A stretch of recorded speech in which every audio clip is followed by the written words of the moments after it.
Malabar Tor Lore, Part 1.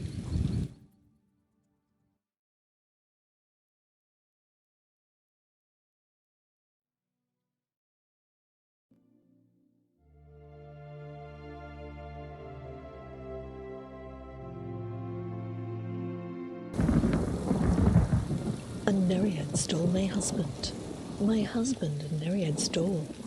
Beware the maids of the sea strand, lest you be the next we consoled. We strolled blithely along the shore, gathering shells and turning stones, when came the voice I now deplore, a voice, a song, such soaring tones. At once my husband quickly sped. Wait, I cried, 'tis a Nereid. But faster still he pressed ahead. A sweet call could not be gainsayed. Too late, alas, alas, too late, I found him swaying deep in thrall.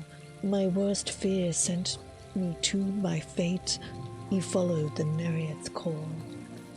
And she, beautiful, cruel, and vain, swam to her sisters, calling this back. Your husband was no prize to gain. He is yours once more, Lady Crookback. A Nereid stole my husband, returning him without delay. Poor me, near free from his demands, stuck instead with him since that day. Alien Cities of Allenwood, an excerpt, written by the esteemed historian Humphrey at the University of Gwilym, Second Era 455. Being a survey of the triumphant settlement of the Heartland High Elves in the southern regions.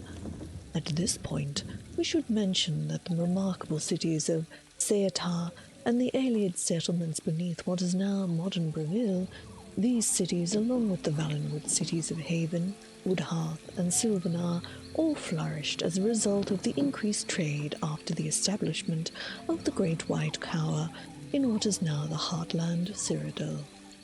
Of note in this particular is the university and libraries at nearby Allenwood. The aliens there built their city in and around what is called the Elden Tree, or the First Tree, believed by many to be the tree that seeded all Allenwood. Both Haven and Woodhearth were destroyed utterly by the sleeping Malma, who cared little for the advanced and enlightened ways of the Allenwood Ultima. Marching inland, they plundered not only the Eldenwood enclave, but also the Great Tree itself. What villainous tribe would injure and pillage such magnificence? It is possible that the Malma had broken the Ultima traditions of racial purity and intermingled with the indigenous bestial tribes of the Pandanea. This would explain their savagery and lack of regard for the greatness of the mainland elven culture. Green Lady, my lady. Wake, my lady, your day has come. We'll dress you in silk, weave feathers in your hair, and tie leather slippers on your feet. Come, my lady, your love awaits. On this day we'll encircle a banquet table now filled with tonight's succulent feast. Green lady, my lady, come down. Your guests now are gathered, and bright cheerful music plays. How blessed Ifree's children. Pirates of the Abyssinian. The storm threw an unexpected twist at the Captain Saraj's plan. She eyed the pirate sloop's torn sails and broken mast. Not only had their most recent haul washed overboard, but now they'd been becalmed until they could afford repairs. We're as good as grounded, First Mate Harold said grimly. If we see another ship, I'm sure we can talk them out of it, the captain replied with a throaty chuckle. We're disabled, but still afloat. You're always thinking about disasters. Better safe than... Is that another ship? Saraja turned and grinned. Our future ship, you mean? Haraz eyed the distance and said thoughtfully, It's not that far. Let us lower the dinghy. Within moments, the Khajiiti crew prepared themselves to row to the other vessel. It was anchored near a sandbar and appeared undamaged. As they approached, Saraja scanned the line between the ship and the sky, looking for movement. All quiet. ripe for plunder. Haraz climbed up, slowly digging into the ship's dark hull. He had to overpower the guard on his side, enabling the rest of the crew to secure lines and board. Landing softly on the deck, Haruz glanced quickly fore and aft. No guards. He leaned over the rail and signaled the crew. One by one, the pilots boarded, padding along the deck silently with weapons drawn, until they were all aboard the silent ship. Too big a ship to be on a pleasure cruise, Rose murmured to the captain, and too well quiet to be well armed. Saraja nodded, gesturing toward the captain's cart door. They're hiding in there, she whispered. Time for them to get off my ship. With a loud battle cry, Haruz kicked open the cabin door.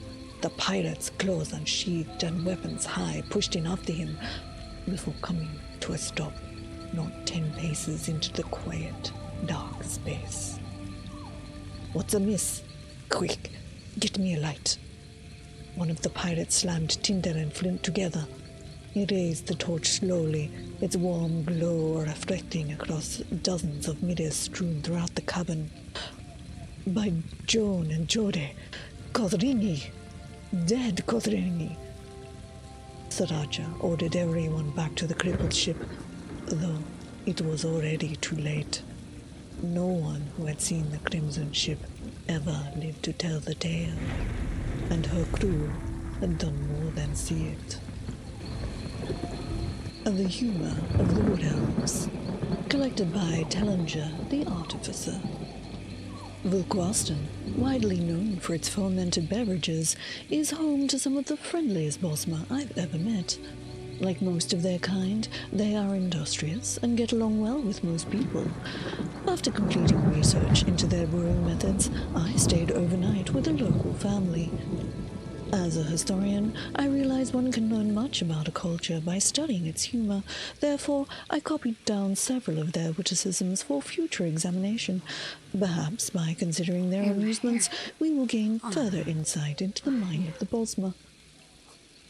A skeleton walks into a tavern and says, "I'd like some rot meth and a mop." Why did the monkey fall out of the tree? It was dead. What's brown and sticky?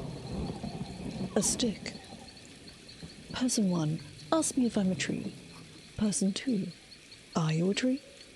Person 1, no. Which side of the raven has the most feathers? The outside. What has 3 heads is ugly and smells. Oh, my mistake. You don't have 3 heads. What's as light as a feather but cannot be held for very long? Breath. Imagine your boat sinking in slaughterfish-infested waters. How do you survive? Stop imagining. Why do thunderbugs eat raw meat? They never learned to cook. Why do bees buzz? Because they can't whistle.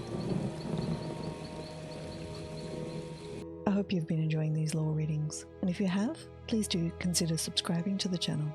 Thanks for watching. Bye.